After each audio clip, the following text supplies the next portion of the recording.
Magandang Ayan, araw good at morning. ito nga late Today upload is, tayo at ngayon ay hindi na tayo Sunday, magsasayang ng June 15. ating mga videos Happy Father's Day, at lahat ay ating ipagpopopost At ito nga, at talagang kami minsan mga ay malagkit, yun ang aming tinatamaan tayo ng celebration. katamarang Kasi kagabi mag-edit. Kaya ayan, Kay Marap na ito'y kami. June 15 pa pero ngayon pa lang ipopost Ayan, kasi ngayon, sobrang mamalaki haba kami, naman nga gawa kasi ng talaga walang laman yung at harap nahirapan akong mag-edit kasi hindi ko yun pasukan na passion. bukas. At dito na nga ay pumunta na kami sa palengke at ito ang una naming nadaanang destination. Pero hindi pa muna kami bumili niyan kasi mas importante muna makapunta kami sa isdaan kasi baka mamaya kami maubusan na ng fresh na isda. At dahil nga Sunday ay maraming nagtitinda dito. Every Sunday ganyan talaga yan. Anong tawag nga ba yan? Basta marami nagtitinda tuwing Sunday. At eto nga, ayan, nakakita agad ako ng avocado pero hindi ko gusto kasi nga maliliit. Pero favorite ko talaga ang avocado. Andito na nga kami kung saan kami bumibili ng mga fresh na seafoods kay ate. At eto nga ay bumili kami diyan ng samut-saring mga seafoods. At ito nga ay pinagbabalot na at yan ang mga pinamili ko. May alimasag, may tahong, at nagbili rin ako ng tilapia at saka bangus at hipon. Ayan.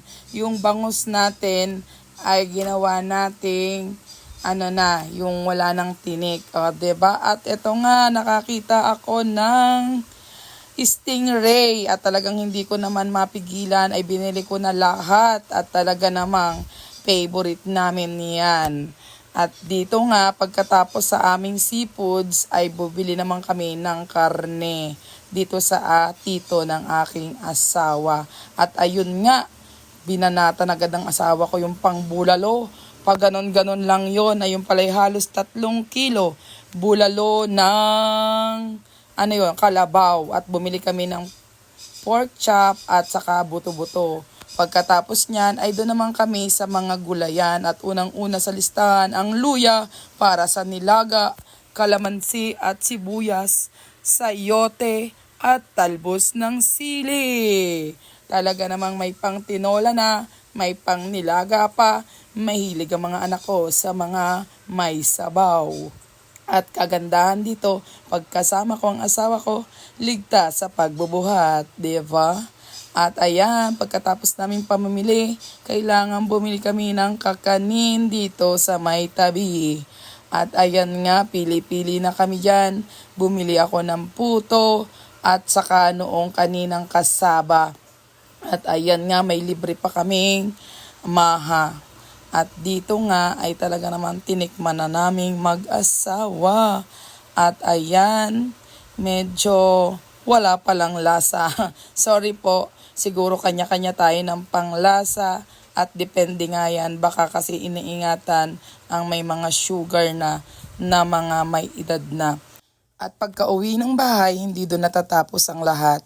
At ayan, kailangan kong lamasin sa asin ang mga karne kasi bago ko yan i-stock sa rep, gusto ko hugas na muna lahat at ilagay bukod-bukod sa kanyang lagayan. Hanggang dito na lang muna. Maraming salamat sa panonood.